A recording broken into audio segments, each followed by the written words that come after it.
저는 지난주 설교했던 주제를 오늘 한 번 더 나누려고 합니다. 지난주에 영적 침체와 징계라는 관계에 대해서 말씀을 나눴는데 시간이 부족해서 다 살펴보지 못했습니다. 그래서 지난주에는 그냥 일부러 끝을 맺고 오늘 2부로 해서 계속해서 지난주에 이어 징계와 영적 침체에 관한 말씀을 함께 생각해 보고자 합니다.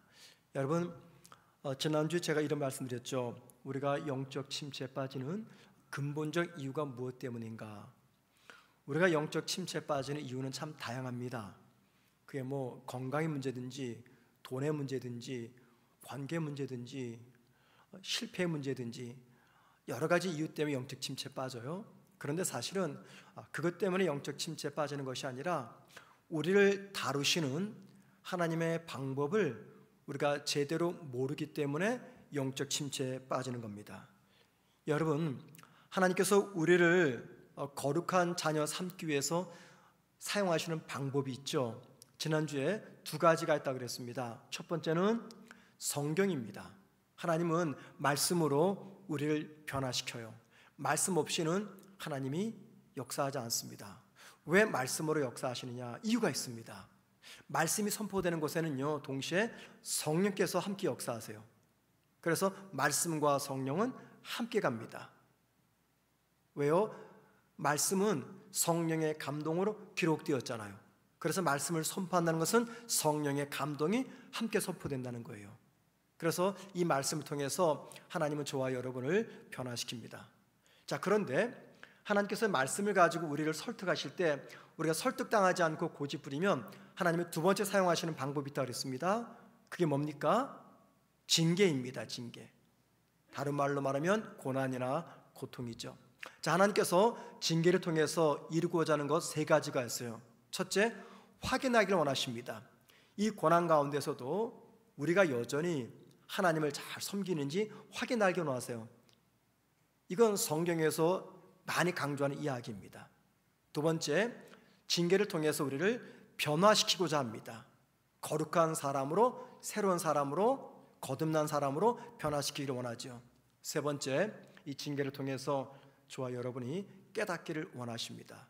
내가 지금 어떤 상태에 놓여 있는지, 내가 지금 내 마음이 어떤 상태로 유지하고 있는지, 내가 어떤 길로 가고 있는지 깨닫도록 하기 위해서 징계를 주십니다. 이 세 가지 이유 때문이에요. 자, 그런데 여러분, 이런 이야기는 우리가 처음 듣지 않죠? 신앙생활하면서 이런 이야기를 얼마나 많이 들었습니까? 참 많이 들었어요. 이 단골, 설교 단골 주제거든요. 많이 들었어요.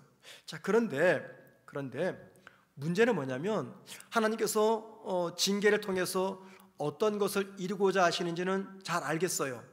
근데 문제가 뭐냐면 이 징계들을 우리가 어떻게 감당해야 되는지 여기에 대해서는 알 것 같으면서도 잘 모릅니다. 그래서 오늘은 말이죠, 이제 지난주 말씀 다 나누지 못했던 우리에게 찾아온 이 징계를 우리가 어떻게 다루어야 되는지 이 방법에 대해서 한번 말씀을 생각해 봅니다. 쉽게 말해서 하나님께서 저와 여러분에게 징계를 허락하시거나 또는 허용하실 때 우리가 어떤 자세를 취해야 되는가라는 겁니다. 제가 지금 허락과 허용이라는 단어를 썼어요. 차이가 뭔지 아십니까? 허락은 하나님이 특별한 목적 때문에 하나님께서 주시는 징계예요. 고난입니다. 이게 허락입니다. 허용은 뭐냐면 내 실수, 사람들의 실수, 사회적인 잘못된 구조, 여러 가지 이유 때문에 또 내 욕심 때문에 찾아오는 고난이 있잖아요. 실패가 있습니다. 그걸 하나님께서 막아주지 않고 그냥 허용하시는 거예요. 왜 허용하실까요? 그 일을 통해서 우리에게 무언가를 깨닫도록 하기 위해서입니다. 하나님은 우리에게 징계를 허락하시거나 허용하실 때 이제 우리 어떤 자세로 이걸 받아야 되느냐 하는 것이 오늘 설교의 주제입니다. 먼저 우리가 꼭 기억할 것이 있어요. 자, 여러분, 오늘 본문 7절과 8절 보시기 바랍니다. 본문 7절과 8절. 너희가 참음은 징계를 받기 위함이라. 하나님이 아들과 같이 너희를 대우하시나니 어찌 아버지가 징계하지 않은 아들이 있으리요 징계는 다 받는 것이거늘 너희에게 없으면 사생자요 친아들이 아니니라. 자, 이 말씀은요 징계에 관해서 가장 중요한 것을 우리에게 확인시켜 줍니다. 여러분, 그게 무엇입니까? 우리에게 징계가 찾아왔다는 거, 이게 무슨 증거입니까? 내가 하나님의 자녀라는 증거입니다. 보세요, 우리에게 징계가 없으면 우리가는 사생자다라고 말합니다. 혹은 친아들이 아니다. 이걸 먼저 우리가 꼭 기억해야 됩니다. 우리에게 징계가 찾아온 것은 내가 하나님의 자녀이구나 생각하셔도 되는 거예요. 자, 그러면 여러분, 하나님께서 당신의 자녀에게 왜 이 징계를 허락하시거나 허용하시는 걸까요? 이유가 있습니다. 10절 말씀 보세요. 징계를 주시는 이유입니다. 10절, 오직 하나님은 우리의 유익을 위하여 그의 거룩하심에 참여하게 하시느니라. 우리를 거룩하게 만들기 위해서, 우리를 거룩한 하나님의 자녀로 변화시키기 위해서 이 징계를 주신다, 그 말입니다. 자, 그런데 여러분 보세요, 이 징계와 그 목적 이제 알았습니다. 자, 그런데 하나님의 징계는요, 징계 그 자체로서 저절로 그 효과를 내지 않습니다. 이 굉장히 중요합니다. 하나님께서 징계를 통해서 나를 거룩한 사람으로 변화시키는구나 생각해서 나한테 징계가 찾아왔다고 해서 내가 거룩한 사람이 된다는 게 아니에요. 징계는 저와 여러분을 거룩한 사람으로 변화시키는 목적이 있습니다. 그런데 징계가 찾아왔다고 해서 저절로 내가 거룩한 자녀가 된다는 것은 아니라는 겁니다. 속으시면 안 돼요. 징계 안에 담겨있는 의미와 뜻이 있습니다. 그걸 깨닫고, 그리고 그 징계를 올바로 내가 활용해야지 징계 유익을 얻을 수가 있다, 그 말입니다. 만약에 징계에 대해서 잘못된 반응을 보이잖아요. 그러면 징계 유익을 절대 누리지 못합니다. 그러니까 중요한 게 뭐냐면, 징계가 찾아왔을 때 그 징계에 대해서 올바른 반응을 보여야 되는 거예요. 자, 그러면 우리에게 징계가 찾아왔을 때 잘못된 반응이 무엇인가? 오늘 히브리서 기자는요 한 세 가지를 이야기합니다. 먼저 첫 번째, 5절 말씀 보세요.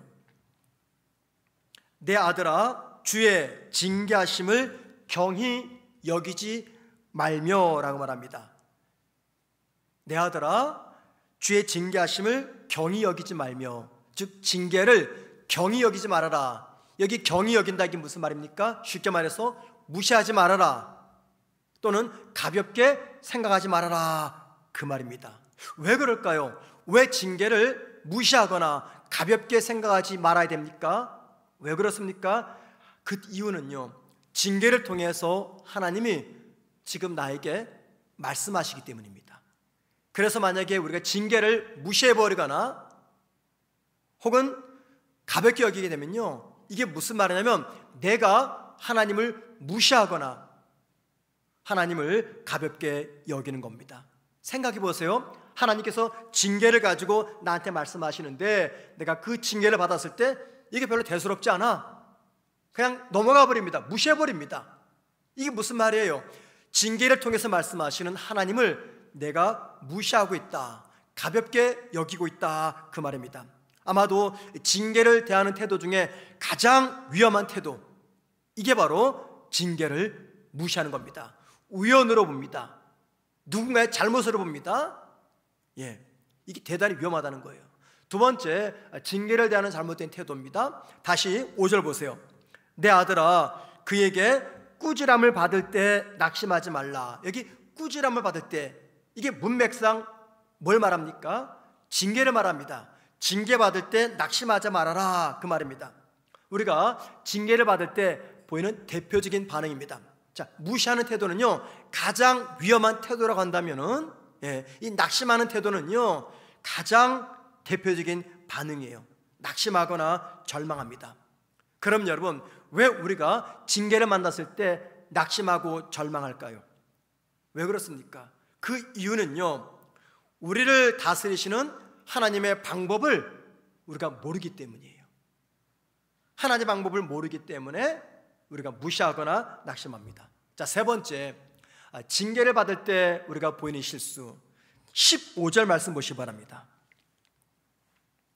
너희는 하나님의 은혜에 이르지 못하는 자가 없도록 하고 또 쓴 뿌리가 나서 괴롭게 하여 많은 사람이 이로 말미암아 더럽게 되지 않게 하며. 자, 15절, 이게 어떤 문맥 속에서 기록된 말씀입니까? 주제가 뭡니까? 징계죠, 징계. 징계라는 주제인데, 자, 징계가 임했을 때 보면은 쓴 뿌리가 나서 괴롭게 하여, 이게 세 번째 잘못된 반응이에요. 징계를 대하는 세 번째 잘못된 반응, 뭐라고요? 쓴 뿌리를 내 마음에서 자라게 하는 것입니다. 여기 쓴 뿌리가 나서 괴롭게 해서, 이 말이 무슨 말이냐면, 우리가 징계를 겪잖아요. 그러면 나도 모르게 하나님이나 어떤 사람에 대해서 불만, 불평, 원망하는 마음을 품게 됩니다. 이게 바로 쓴 뿌리예요. 쓴 뿌리. 쓴 뿌리. 그 결과 어떻게 됩니까? 하나님을 대적하고 사람을 대적합니다. 징계를 만나잖아요. 고난을 만나잖아요. 그러면요, 내 마음속에 이 쓴 뿌리가 생겨요. 이 감정이죠. 그리고 이 감정을 쏟아낼 내 감정의 쓰레기통을 찾습니다. 내 스스로가 해결 안 됩니다. 그럼 어떻게 돼요? 이 감정을 누군가에게 쏟아 부어야 돼요. 책임을 전가해가지고. 그 대표적인 사람이 누굴까요? 내 감정을 쏟아낼 감정의 내 쓰레기통, 누군지 아십니까? 나와 가장 가까운 내 배우자, 내 부모입니다. 제가 오래전 부산에서 목회할 때 어려움이 있었습니다. 저는 이 반듯한 걸 좋아합니다. 그래서 목회도 아주 반듯하게 하려고 애를 많이 썼어요. 첫 한국에서 단임 목회지에서 정말 반듯하게 올바로 해야 되겠다 싶었습니다. 그런데 교회 가보니 한 명의 장로님이 교회 재정을 자기 마음대로 쓰는 거예요. 장로님들마다 각 부서를 맡습니다. 뭐 교육부, 찬양부. 근데 이분은 모든 부서를 자기 마음대로 좌지우지하는 거예요. 교회 돈 가지고 마음대로 쓰고. 그러니까 이건 안 되겠다. 또 주보 광고도 내용을 자기 마음대로 집어넣어라 빼라 조종하는 거예요. 그래서 첫 목회기 때문에 처음부터 바르게 하자 싶어가지고요, 제가 아주 바르게 했습니다. 장로님들에게 사역을 마치면은 교육 담당 장로님에게 거기에 대한 일을 맡기고 답을 듣고, 교회 재정도 함부로 쓰지 못하도록 재정부와 이야기하게 되고. 자, 그러니까 이분이 이제 위기를 낀 거죠. 그래가지고 못된 짓을 하는 겁니다. 많이 힘들었어요. 제 마음속에 이제 분노가 치밀어 오는 겁니다. 저도 인간인지라, 하나님, 제가 바르게 목회해 보려고 애쓰는데 왜 도와주지 않으세요? 하나님을 향해서, 또 특정인을 향해서 제 마음에 나쁜 감정이 생기는 거예요. 그러면 점점 상황이 더 최악으로 치닫게 되었습니다. 그래서 제가 늘 존경하는 인천 제2교회 원로 목사님이신 이건희 목사님에게 전화드리면서 제가 좀 상의를 했어요. 목사님, 이런 상태인데 제가 어떻게 해야 됩니까? 물어봤더니 목사님이 제일 먼저 하신 말씀이 있어요. 천 목사, 마음에 담겨있는 이 속상함, 원망, 불만, 이런 것들 절대 사모님에게 쏟아내면 안 돼. 그런데 제가 깜짝 놀랐어요.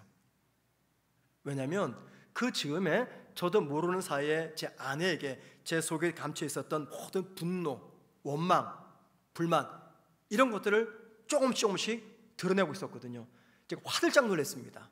그래가지고 내가 정신 차리자, 철저히 조심을 하고 이날까지 무사히 살아가고 있습니다.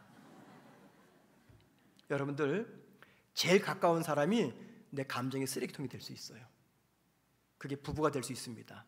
내 부모가 될 수 있습니다. 목사가 될 수 있어요. 왜? 목사는 어떤 말을 들어도 다 숨겨야 되기 때문에. 목사는 절대 진리가 무엇이냐, 진실이 무엇이냐 밝혀내지 않습니다. 그 진실 밝혀내면 교회 폭파됩니다. 제가 언젠가 어느 교회 가서 설교를 한 적이 있었어요. 그러다가 여러분, 이제 다른 교회니까는 제가 저희 교회에서 그런 말 못하죠. 여러분, 목회자가 아는 진실을 다 말 못합니다. 말하는 순간 교회는 아비규환, 전쟁터가 되고 맙니다. 이 설교에 누가 가장 큰 은혜를 받았을까요? 그 교회 담임 목사님 사모님이셨어요. 설교 끝났는데 얼굴이 활짝 핀 겁니다. 그러면서 목사님 은혜 받았습니다 그래요. 나중에 알고 봤더니 좀 교회에서 그런 얘기가 있었나 봐요. 여러분 조심하셔야 됩니다. 쓴뿌리가 생깁니다. 언제요? 징계를 당할 때. 자, 보세요. 이 세 가지 반응, 징계를 무시하거나 혹은 낙심하거나 혹은 쓴뿌리를 내 마음에 갖게 되면요, 징계를 통해서 나를 변화시키는 하나님의 목적은 절대 이루어지지 않게 됩니다. 자, 그러면 이제 여러분, 우리가 어떤 자세로 이 징계를 맞이해야 될까요? 혹 여러분 가운데 최근에 이게 하나님께서 나 정신 차리라고, 나 깨달으라고 징계를 내리셨구나 생각되는 거 있으세요? 어떤 자세로 그 징계를 맞이하시겠습니까? 적어도 답은 아셔야 되잖아요. 알고 나서 그렇게 살든지 살지 못하든지 그건 여러분의 몫이고, 저는 말씀을 통해서 여러분에게 답을 알려드리겠습니다. 첫째입니다. 징계에 대해서요, 성숙한 성인답게 반응하셔야 돼요. 성숙한 어른답게 반응하셔야 돼요. 자, 5절 말씀 다시 보시죠. 5절. 또 아들들에게 권하는 것 같이, 여기 권하는 거 이게 뭡니까? 징계. 아들들에게 부모가 징계를 주는 것 같이 너희에게 권면하신 말씀도 잊었도다. 누가 권면해요? 하나님께서 우리에게 권면하신다. 근데 여기 보세요. 아들들에게 권면하는 것 같이, 이게 무슨 말이에요? 너희들 아들 아니니 그 말입니다. 하나님이 너희들을 아들로 생각해서 징계를 내리시는데 그 징계 속에 담긴 아버지의 뜻을 알아야 되지 않겠니? 그 말이에요. 여러분, 여기 아들이라고 나오죠? 이 아들이 몇 살일까요? 몇 살입니까? 잘 모르겠죠? 헬라어 단어에서는요, 아들을 표현하는 단어가 크게 5가지가 있어요. 첫째는 파이디온이라는 단어입니다. 파이디온. 보통 이 단어는요, 유아를 말합니다. 그 다음에 네피오스라는 단어가 있어요. 네피오스는 그 유아티를 벗어난 영아기, 한 3, 4살, 5살 요 정도가 됩니다. 그 다음에는 파이스가 있습니다. 파이스는 소년에 해당됩니다. 파이스. 그 다음에 테크논이 있습니다. 테크논은요, 특별한 연령대가 없습니다. 그냥 부모와 아들, 이 관계를 설명할 때 테크논이라는 단어를 씁니다. 마지막 휘오스라는 단어가 있어요. 휘오스는요, 만 18세 이상 법적으로 아버지의 상속자가 될 수 있는 나이, 그때 휘오스, 아들이라고 씁니다. 그러니까는 만 18세면 다 큰 성인이죠. 성인입니다. 자, 그런데 여러분, 여기 5절에서 또 아들들에게 말할 때 이 아들은 어떤 단어 쓰였을까요? 마지막 5번째 단어 휘오스입니다. 자, 그러니까는 성인의 아들입니다. 여러분의 집에 만 18세 이상 된 아들들 있죠. 그 아들들을 의미할 때 휘오스, 청년 혹은 성년기에 있는 아들을 의미합니다. 자, 이게 무슨 말일까요? 어린 자녀들 있지 않습니까? 유아기, 영아기, 소년기, 심지어 청소년기에 있는 자녀들도요, 부모가 훈육할 때 부모의 마음을 온전히 알지 못합니다. 그래서 조금만 야단쳐도 어린 자녀들은 어때요? 금방 토라지거나 웁니다.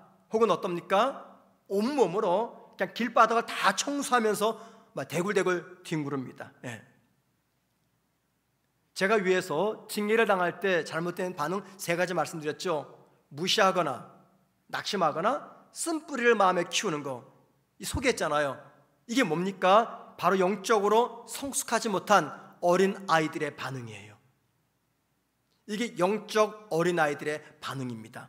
누가요? 징계를 맞았을 때 그걸 무시하거나 무조건 낙심하거나 마음에 쓴뿌리를 품고 하나님이나 특정 사람을 향해서 내가 불만과 원망을 품고 있는 상태, 이게 영적 아이다 그 말입니다. 자, 그러면 영적 성인 휘오스, 영적 성인은 징계를 만나면 어떤 반응을 보일까요?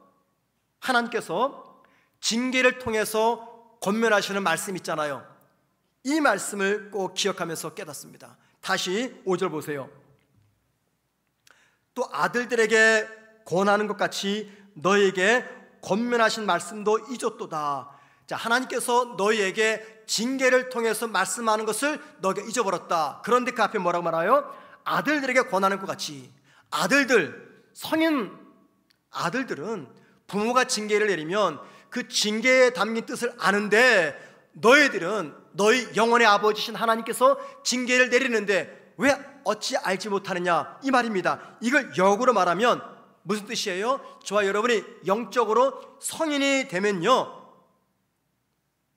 어떤 변화가 나타난다고요? 징계가 찾아왔을 때 징계를 무시하지 않습니다. 낙심하지 않습니다. 쓴뿌리를 품지 않습니다. 대신에 그 징계에 담긴 하나님의 뜻과 하나님의 말씀을 기억합니다. 이게 바로 영적 성인이에요. 자, 그런데 여러분, 우리가 징계를 당할 때 성경을 읽거나 징계를 당할 때 말씀을 묵상하거나 기억할 때 조심할 것이 있어요. 정말 필요한 겁니다. 자, 순간적인 이 감정적 위안만을 위해서 성경을 읽거나 묵상하거나 기억해서는 안 된다는 거예요. 예를 들면 남자친구 헤어졌습니다. 마음이 얼마나 슬픔이 크겠습니까? 그 슬픔을 달래기 위해서 이런 나에게 하나님께서 어떤 말씀을 주실까 하는 마음을 가지고 성경을 딱 펼칠 때, 아, 하나님께서 나한테 위로 주시는구나, 이런 착각하지 말라 그 말이에요. 절대 하나님 그렇게 위로 안 하십니다. 순간적인 이 감정적 위안을 찾기 위해서 성경을 읽거나 찾거나 기억하지 말라 그 말입니다. 혹은 내가 취직시험에 불합격했습니다. 얼마나 마음이 상심이 됩니까? 그래도 내가 크리스찬 청년인데 하나님께 나한테 위로하시는 말씀을 듣자 해서 인위적으로 성경을 딱 펴서, 아, 이 말씀에서 나한테 위로하시는구나, 이렇게 말씀을 대하지 말라 그 말입니다. 이건 마치 뭐와 똑같냐면요, 마치 주문을 외우는 거예요.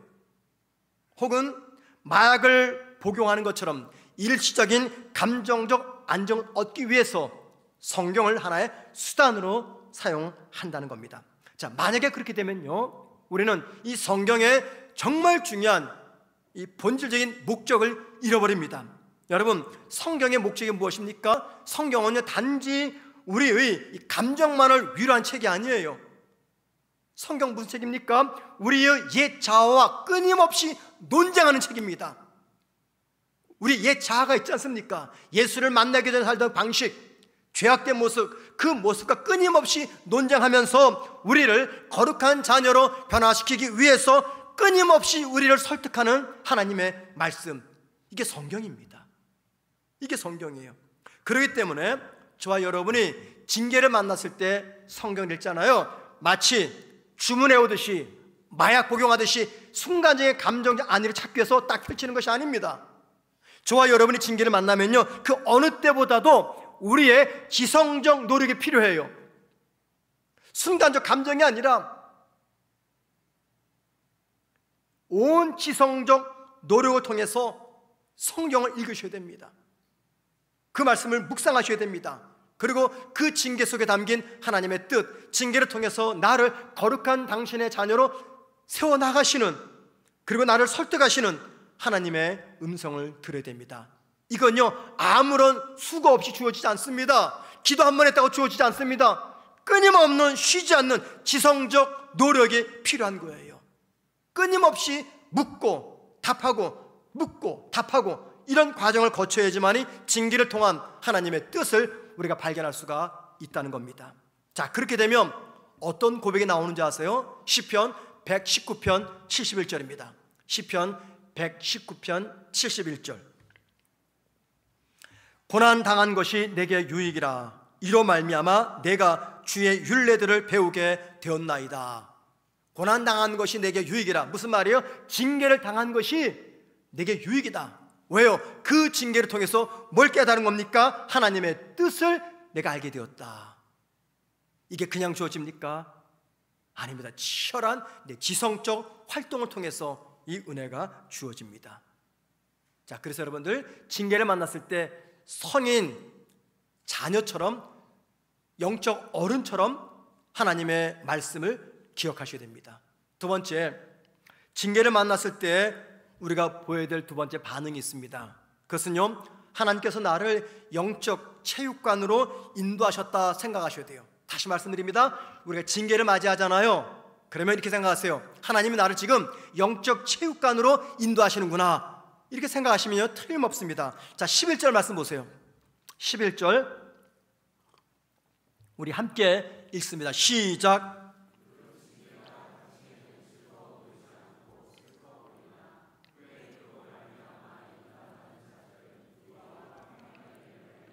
예, 여기 보세요. 중간쯤에 그로 말미암아, 그가 뭡니까? 징계죠, 징계. 징계로 말미암아 연단받은 자들은 의와 평강의 열매를 맺느니라. 이게 무슨 말이냐면, 제가 원어 그대로 해석해 드릴게요. 원문 그대로. 징계로 말미암아 체육관에 들어간 자들은 의와 평강의 열매를 맺느니라, 그 말이에요. 여기 연단받은이라는 말 나오죠. 헬라 원문은요, 김나시온이라는 단어입니다. 김나시온. 이 원래 뜻이 뭐냐면 체육관이라는 뜻, 체육관. 여러분, 영어로 체육관이 뭡니까? 짐나지움이죠. 짐나지움. 보통 짐 그러잖아, 짐. 이게 짐나지움 약자예요. 체육관. 이 짐나지움이 어디서 파생됐냐면 헬라어 김나시온, 이게 체육관이거든요. 여기서 파생된 단어예요. 자, 여러분 보세요. 하나님의 징계를 지금 영적 체육관이라고 말합니다. 하나님은 왜 징계를 통해서 저와 여러분을 영적 체육관으로 인도하실까요? 자, 고대 그리스 사람들, 신약 성경인 헬라 언어를 썼던 고대 그리스 사람들은요, 김나시온이라는 말을 들으면 뭘 떠올리냐면요, 선수들이 옷을 벗고 훈련하는 장소, 그게 떠올렸어요. 그래서 김나시온에는요, 옷을 벗다, 그 의미도 있습니다. 옷을 벗고 훈련하는 장소, 이게 김나시온이에요. 그런데 하나님이 징계를 통해서 저와 여러분에게 그곳으로 인도하십니다. 여러분, 운동선수들이 왜 옷을 벗는 겁니까? 옷 입고 운동하면요, 그 옷이 방해가 되기 때문이에요. 자, 그래서 하나님이 징계를 통해서 저와 여러분을 체육관으로 인도하시는 첫 번째 이유는요, 거룩을 향해 나아갈 때 방해되는 옷을 벗겨내기 위해서입니다. 자, 생각해 보세요. 저와 여러분이 거룩을 목적으로 삼고 나아갈 때 그런 우리의 걸음을 방해하는 거, 그게 무엇입니까? 자, 오늘 본문 히브리서 12장 1절, 본문은 아니죠. 이 본문과 연결되어 있는 이 문맥 속에 나온 말입니다. 1절 말씀 보세요. 모든 무거운 것과 얽매이기 쉬운 죄를 벗어버리고, 라는 말이 있습니다. 중간쯤에 모든 무거운 것과 얽매이기 쉬운 죄를 벗어버리고, 이게 뭡니까? 죄의 모습, 죄의 습관, 죄된 삶의 방식, 이런 것들을 이야기합니다.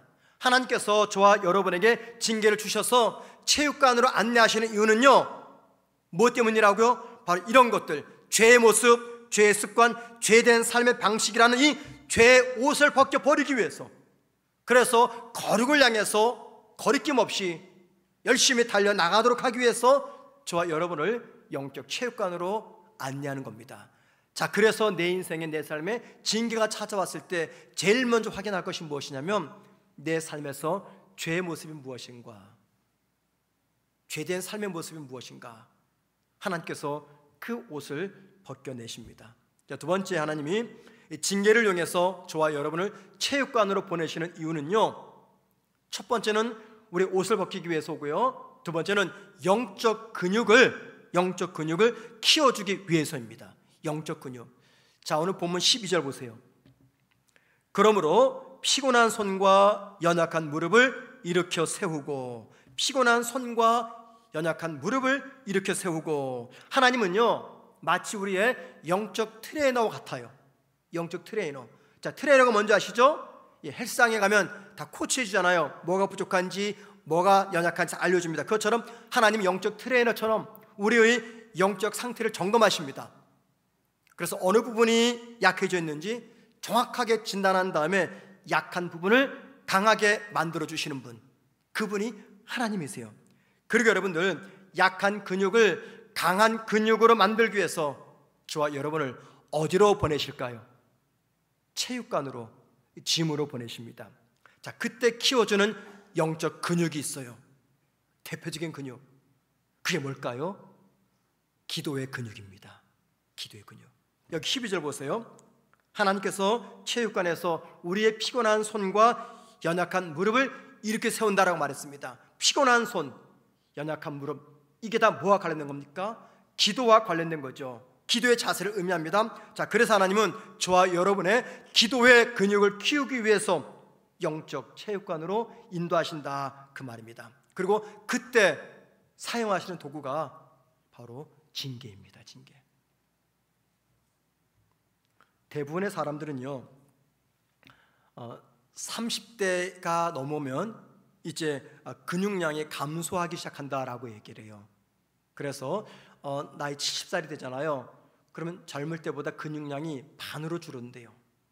근육량이 줄어들면 어떻게 됩니까? 젊을 때보다 더 많은 운동을 해야 돼요. 그런데 나이가 들면은 귀찮죠. 힘이 듭니다. 운동을 안 해요. 자, 그러니까 점점 더 근육이 빠져나가는 거죠. 여러분, 우리 몸에 근육이 생기려면 어떤 운동을 해야 됩니까? 헬스장에 가야 되겠죠. 근데 여러분, 저도 이제 한 일주일에 한두 번 헬스장 가거든요. 집에 있는, 여기서 있는 집에 있는 집 지하에 있는 예. 근데 여러분, 헬스장의 모든 운동의 특징이 뭡니까? 이거 다 저항 운동이에요. 저항 운동. 헬스장에 가면요, 그 레그 익스텐션이라는 운동 기계가 있어요. 여러분 아시죠? 이 발목에다가 무거운 쇠붙이를 올려놓습니다. 그리고 발등을 올려서 운동을 하는 거예요. 이 올릴 때 다리는요, 저항을 만납니다. 무거운 새 저항을 만납니다. 그 저항을 들어 올리기 위해서 발을 움직여요. 이때 근육이 생기는 거예요. 무거운 짐을 우리가 끌어당기죠. 이것도 저항입니다. 네. 무거우면요, 이 무거운 쇠기구가 그냥 저절로 올라가려고 해요. 올라가지 못하면 막 잡아당기잖아요. 이게 저항입니다. 그런데 그 저항을 통해서 우리 몸에 뭐가 생겨요? 우리의 팔과 어깨, 다리에 근육이 생기는 겁니다. 근육. 그런데 편안하게 누워있거나 앉아있으면 절대 근육은 붙지 않습니다. 우리가 저항 운동을 통해서 더 강한 근육이 만들어집니다. 그런데 여러분, 이건요, 우리 영적 삶도 마찬가지예요. 하나님께서 저와 여러분에게 영적 근육을 만들어 주시는데 그 목적을 이루기 위해 사용하신 도구, 이게 바로 저항이라는 징계입니다. 징계. 그리고 징계라고 하는 이 저항을 통해서 우리에게 발달되는 대표적인 영적 근육, 그게 바로 기도입니다. 오늘 제가 우리 교회 한 성도님에게, 목사님, 제가 오늘 기도원에 갑니다. 내일까지 기도하고 올 텐데 꼭 기도해 주세요. 기도 부탁을 받았습니다. 저는 오늘 제가 그분을 기도할 겁니다. 그분의 삶에 좀 어려운 문제가 찾아왔어요. 여러분, 보통 영적인 근육이 없는 분들은요, 삶에 어려움이 찾아오면 어떻게 해요? 무조건 낙심합니다. 주저앉아 버려요. 쓴뿌리를 품습니다. 하나님과 사람을 원망합니다. 그런데 이분은 그러지 않아요. 기도원을 가는 거죠. 이게 하루아침에 된 걸까요? 아닙니다. 이분의 삶에 그동안 크고 작은 많은 고난과 징계가 있었습니다. 본인의 의지와 상관없이 주변 환경 때문에, 사람들 때문에 찾아온 어려움이 있었습니다. 그런데 그 어려운, 이분에게 그것이 징계라고 한다면 그 징계의 시간을 통해서 이분에게 뭐가 생긴 줄 아세요? 영적 근육이 발달되었습니다. 특별히 기도의 근육이 더 커진 거죠. 그러니까는 삶의 위기가 찾아오니까 어떻게 해요? 내가 기도해야 되겠다. 누구도 원망하지 않고 좌절하지 않고 기도의 산으로 올라가는 거예요. 이게 다 어떻게 생겨집니까? 징계라고 하는 저항을 통해서 우리의 영적 근육이 생긴 증거입니다. 체육관에서 근육을 키우기 위해서 무거운 기구를 들어본 적 계시죠? 많이 힘듭니다. 정말 고통스러워요. 저는요, 왜 새벽에 가는 게 힘드냐면, 생각해 보세요. 새벽 예배 가기 위해서 새벽 4시부터 깹니다. 그죠? 그때부터 깨서 교회 와서 기도하고 집에 가면 한 6시 반 돼요. 그럼 몸이 지치는 거예요. 그 지친 몸을 가지고 또 헬스장 가가지고 무거운 거 들었다 놨다, 이상한 짓 해야 돼요. 네. 뛰었다. 그럼 집에 돌아오면요, 완전히 그냥 퍼져버립니다. 너무 힘이 드는 거예요. 근데도 그냥 살기 위해서 억지까지 찾아가요. 너무나 힘이 들어요. 그런데 여러분, 그 힘든 과정을 통해서, 고통을 통해서 키워지는 게 있죠. 그게 뭡니까? 근육입니다. 목사님, 내가 볼 때 근육 하나도 없어 보이는데요? 한번 벗어볼까요? 힘든 그 과정을 통해서 나도 모르는 사이에 근육이 생기는 거예요. 마찬가지입니다. 하나님께서 주시는 징계를 통해서 우리의 영적 근육이 커지고 있다, 그 말입니다. 그리고 그 커진 영적 근육을 통해서 죄의 유혹을 이겨냅니다. 삶의 무거운 짐을 감당할 수 있는 인내심이 키워집니다. 어떤 시련 속에서도 흔들리지 않는 굳건한 믿음의 사람이 된다는 것입니다.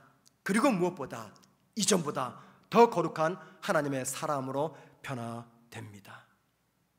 하나님께서 저와 여러분을 체육관으로 보내시는 이유, 첫 번째 옷을 벗기기 위해서, 죄를 벗기기 위해서, 두 번째 영적 근육을 키워주기 위해서. 자, 세 번째 뭘까요? 우리를 체육관으로 보내시는 이유, 징계를 통해서 잘못된 태도와 습관을 바로 잡도록 하기 위해서입니다. 잘못된 태도와 삶의 습관을 바로 잡도록 하기 위해서. 자, 볼까요? 13절 보세요. 너희 발을 위하여 곧은 길을 만들어 저는 다리로 하여금 어그러지지 않고 고침을 받게 하라. 이 말씀을 해석하면 시간이 많이 지나갑니다. 그냥 간단하게 설명해 드릴게요. 이 말씀은요, 하나님이 저와 여러분을 체육관으로 인도하시는 이유는 우리가 바른 길로 걸어가도록 하기 위해서, 또는 영적으로 흔들리지 않도록 하기 위해서다, 그 말입니다. 자, 그 결과 어떤 일이 벌어지냐면요, 우리 주변에 연약한 성도들이 있어요. 믿음이 깊지 않은 연약한 성도들, 그들이 우리의 악한 행실로 인해서 시험에 들지 않게 된다, 그 말씀을 하고 있는 것이죠. 15절까지 계속 보시게 되면요, 자, 종합해 봅니다. 하나님께서 우리를 체육관으로 인도하시는 이유, 첫 번째 죄의 옷들을 벗겨내기 위해서, 두 번째 영적 근육을 강화시키기 위해서, 그 중에도 기도의 근육을 위해서, 세 번째 우리가 바른 길을 걸어감으로써 약한 지체들을 세워주는 역할을 하도록 하기 위해서, 그 이유 때문에 하나님께서 저와 여러분을 영적 체육관으로 보내십니다. 그때 뭘 통해서 보내신다고요? 징계를 통해서 저와 여러분을 그곳으로 보내십니다. 자, 오늘 말씀 마치면서 우리가 꼭 기억할 것이 있어요. 여러분, 우리에게 찾아오는 징계의 모든 과정들은요, 결코 헛되이 사라지지 않습니다. 의미 없이 사라지지 않습니다. 볼까요? 11절 말씀 보세요. 우리 함께 읽습니다. 11절 시작. 무릇 징계가 당시에는 즐거워 보이지 않고 슬퍼 보이나 후에 그로 말미암아 연단받은 자들은 의와 평강의 열매를 맺느니라. 여기 그로 말미암아, 뭘 말할까요? 징계로 말미암아, 그 말입니다. 징계로 말미암아 연단받은 자들은, 영적 체육관에 들어간 자들은 의와 평강의 열매를 맺는다, 그 말입니다. 하나님은 우리가 싫어하는 이 징계를 통해서 저와 여러분을 더욱 거룩하고 겸손하고 온유하고 세상 유혹에 흔들리지 않는 거룩한 사람, 믿음의 사람으로 빚어 가십니다. 혹 여러분 가운데 지금 징계를 만난 분이 계신지요? 징계를 만났을 때 우리가 하지 말아야 될 것 세 가지, 무시하지 마십시오. 가볍게 여기지 마십시오. 낙심하지 마세요. 절망하지 마십시오. 세 번째, 내 마음에 하나님을 향해서, 사람을 향해서 쓴 뿌리를 심지 마시기 바랍니다. 징계를 만났다 생각하신다면요, 그 징계에 담긴 하나님의 뜻이 무엇인지 내 온 지성을 다 활용해서 깨달으셔야 됩니다. 성경을 펴서 읽고 묵상하셔야 됩니다. 하나님이 우리에게 주신 지성이 있습니다. 이 지성의 수고를 통해서 하나님께 나에게 주신 이 징계의 의미와 목적과, 그리고 내가 어떻게 이 징계를 감당해야 되는지 말씀 통해서 깨달아야 됩니다. 그리고 징계를 이용해서 나를 체육관으로 집어넣으신 하나님의 뜻을 온전히 깨달아서 영적 근육을 키우시고 죄의 옷을 벗어버리시고 내가 변해야 될 삶의 태도가, 자세가 무엇인지 발견을 하셔야 된다는 겁니다. 최근 영국 토트넘에서 선수로 활동했던 우리 손흥민 선수가 미국 LAFC로 이적을 했습니다. 이게 최근에 큰 화제죠. 여러분, 우리가 잘 아는 게 하나 있죠. 오늘날 손흥민 선수가 존재할 수 있었던 것은 그의 아버지 손웅정 씨 때문입니다. 그의 아버지는요, 원래 축구 선수였어요. 1985년 상무 소속으로 K리그에 데뷔했습니다. 그러다가 이제 현대 일화에서 선수 생활하다가 아킬레건 부상으로 말미암아 1990년 선수 생활에서 은퇴했습니다. 그리고 나서 자신이 못다 이룬 축구인의 꿈을 자기 아들이 이루어주길 바랬습니다. 그래서 손흥민 선수가 아주 어릴 때부터 혹독하게 훈련을 시켰다고 합니다. 하루에 1000개 슈팅 연습을 시켰고요, 공이 발에서 떨어지지 않도록 4시간 동안 훈련을 시켰고, 발에서 땅에 떨어지는 그 순간 다시 또 원점으로 돌아가서 4시간을 채웠다고 합니다. 양발을 자유자재로 활용할 수 있도록 훈련을 시켰다고 합니다. 자, 그 결과 손흥민 선수는요, 어느 위치에서든지 양발을 이용해서 슈팅을 하게 되었습니다. 손흥민 선수가 18살 때 당시 독일의 분데스리가 함부르크 팀에서 선수로 활동할 때 모 방송국에서 취재를 한 적이 있었습니다. 그때 손흥민 선수가 18살 때였어요. 그때 그 인터뷰 때 어린 손흥민 선수, 물론 어리진 않죠. 18살이니까는 이런 이야기를 했습니다. 아버지의 혹독한 훈련이 아니었다면 지금의 저는 없었을 겁니다. 어릴 적 아빠가 훈련시킬 때는 너무나 힘들었습니다. 그런데 시간이 지난 지금 그때를 돌아보니 그 모든 것이 나를 위한 아버지의 사랑이었습니다. 우리가 너무나 잘 알고 있는 이야기죠. 어릴 때는 혹독하게 자신을 훈련시키는 아버지가 미웠습니다. 다른 아이들한테는 한없이 온유하고 관대한데 왜 자신에게만 그런지 어린 손흥민은 이해가 안 됐던 거죠. 자, 그런데 나이가 드니까 아빠가 그때 왜 그랬는지 비로소 알게 되었다. 그 모든 것들은 자기를 향한 아버지의 사랑이었다 깨달았던 겁니다. 사랑하는 성도 여러분, 징계가 찾아올 때 그것을 무시하거나 가볍게 여기거나 절망하거나 원망이라는 분노라는 쓴뿌리를 마음에 품어서는 안 됩니다. 이 모든 것들은요, 영적 어린아이들의 자세이죠. 하나님은 저와 여러분을 당신의 거룩한 자녀로 세우기 위해서 징계를 허락하셨음을 기억하셔야 됩니다. 그리고 하나님께서 나한테 징계를 허락하셨다, 그거는요, 하나님의 저와 여러분을 어린 아이가 아니라 장성한 영적 성인으로 보신다는 겁니다. 우리가 겪고 있는 징계 결코 헛되이 사라지지 않습니다. 마치 손흥민 선수가 혹독한 훈련을 거쳐서 세계적인 선수가 되었듯이 하나님은 징계라는 훈련을 통해서 저와 여러분을 강한 믿음의 사람으로 빚어가십니다. 징계라는 이 고통스러운 저항을 통해서 나 영적 근육, 특별히 기도의 근육을 키워가십니다. 그리고 마침내 예수님 닮은 거룩한 하나님의 자녀로 변화시킵니다. 사랑하는 성도 여러분, 나에게 찾아온 이 징계 하나님의 훈련으로 받아들이십시다.